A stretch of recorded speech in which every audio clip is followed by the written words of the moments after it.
Hey folks, welcome back to the Minijet YouTube channel. This week's episode of the Minijet CUB build series is a little bit different. As you guys might remember, we finished the build in last week's episode, but this week I want to take you through all the ins and outs of conducting your first water test, which is a pretty big milestone when it comes to building your boat. And for that, we have none other than Ben here. Ben is one of our experts here at Minijet on everything boat, and yeah, he's going to walk us through all the steps to get our water test done. Yeah, let's talk about it. Okay, so when we're doing a water test, I guess there's quite a few things that we have to look out for. Now we have our own little checklist that we're kind of going to be going through here, but we did take some video when we actually performed a water test for one of our boats. We'll kind of run through that and basically watch it alongside you guys and talk about kind of what we're up to in the video, how that relates to our checklist that we have here, what are some good things to look out for when you're on the water, and what are some things that you need to bring. So yeah, I guess let's jump right into it. Obviously, when you go boating, you should have everything to be compliant in your area. What are we looking at, really? Yeah, so kind of a couple safety things first would be a life jacket or a flotation device for each person on board, 2 paddles, 1 for each person, a fire extinguisher, and a bow line as well to wrangle the boat. So those are kind of the main safety things, and then some other excellent ideas to have that aren't going to stop you from running back home are going to be some extra fuel, a toolkit for tightening any hoses that are loose or cables that are loose. Yeah, a couple tools, a cell phone so you can phone a friend if required, battery booster pack for a new turnkey build. You know, the battery is usually is brand new, so it's not a huge one, but it's good to have in the truck. A diagnostic computer, so if you do have an engine code for whatever reason, a sensor being unplugged, you can quickly diagnose that right there on the spot and yeah, get some stuff done and carry on. And spare drain plugs if for whatever reason they don't get tightened properly. Yeah, it's good to have a spare one just in case. So that's kind of the equipment and stuff you should be bringing with you. Yeah, this is kind of, I guess, there's always a toolkit that you should have on board with your paddles, your ropes, your whistle, all the stuff to stay compliant. This is definitely like a good notch above that just for your first test. You know, there's any number of things that go wrong, and like Ben mentioned, you want to make sure that you don't have to run back home once you're doing your test. So you basically want to pack a sizable amount of your toolkit with you, I think, to address any problems that you have on the side of the water or the river rather than having to run back home. Mm-hmm. Yeah, and so we always go out 2 people just for safety, and then it's also good to have you know, somebody's phone number that also has a boat just in case you need a tow. That could save you paddling a ways just in case. And the other thing is that you want to be able to focus and pay attention. So this checklist is good. It keeps you know, paying attention to everything. And then yeah, same thing with your friend. You know, they should be respectful of whoever's kind of heading up this process and make sure that you're able to focus and pay attention to any issues, because there's a lot of safety stuff to watch out for here. So. Yeah, I guess beyond that, there are a handful of, I guess, points to check or inspection points during our water test, both when we're just statically floating as well as when we're actually on power underway. So yeah, do you want to go through this list of kind of critical items that are worth checking? You want to verify that the oil level is correct, make sure the engine's got enough lubrication.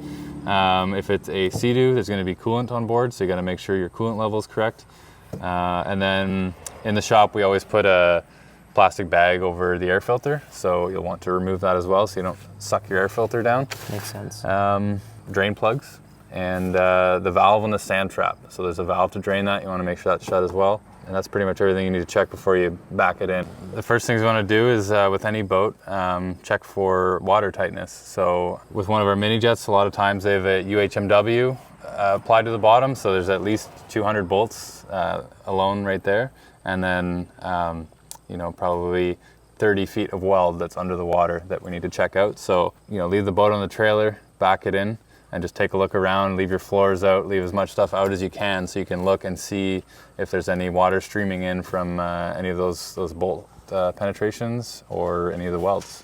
Now, I guess on that note, you have your static leak test, which is basically all the mechanical connections in the hull, but then you're adding a whole other layer to it when you're actually turning the engine on, because there's all this water that's being pumped through the system, not only your jet drive, but also your engine's cooling system, right? And there's coolant flowing and there's oil moving everywhere. So it's great that you can separate the two. You're not just dumping it in the water and you're turning it on and going for a rip and just seeing what leaks after the fact.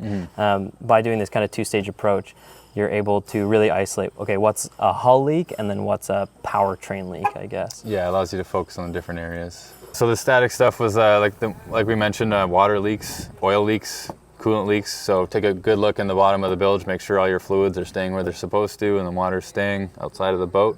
And then you can, on the trailer, again, before the boat's even unhooked, you can test the power to some degree, make sure you're getting full RPM. Again, if there's some sensors that are unplugged, it may idle fine, but you may not have full RPM, so it's good to kind of give that a little shot of gas on the trailer.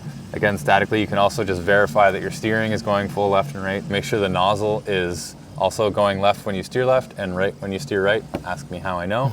And I guess in the case of this particular boat, there was a bit of a leak on the sand trap there, which is not uncommon, I guess we'll say. The sand trap is hand tightened so that you can hand loosen on when you're on the river, so that there's a large O-ring that has to have some, decent amount of pressure on it to seal. That's kind of it for on the trailer. At that point, if you're happy with everything, you can, fully launch the boat, get it floating, go pick up your buddy, and start cruising down the river.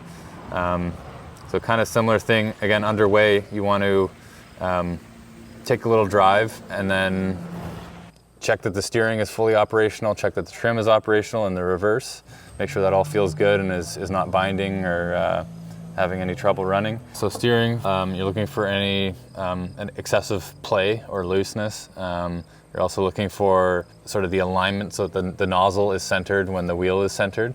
And then you also want to verify that you have equal distance to the lock on the left and the right, both sides, and a smooth, binding-free feeling. Again, after a couple minutes, it's a good idea to stop and just take a look under the engine cover. Again, check for any leaks. Things are warming up and adjusting and bedding in, so it's good to check that within a couple minutes of runtime. And then after that, it's just kind of, depending if the engine's in break-in or not, kind of run the boat hard and see if anything is going to let go or get loose or back off, and address it as needed. Maybe something to keep in mind for your own build, especially if this is your first time.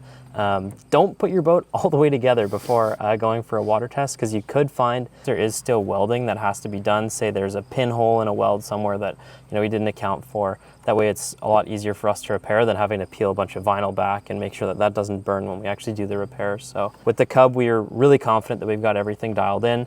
Hence, we just kind of do one at the end to make sure everything passes.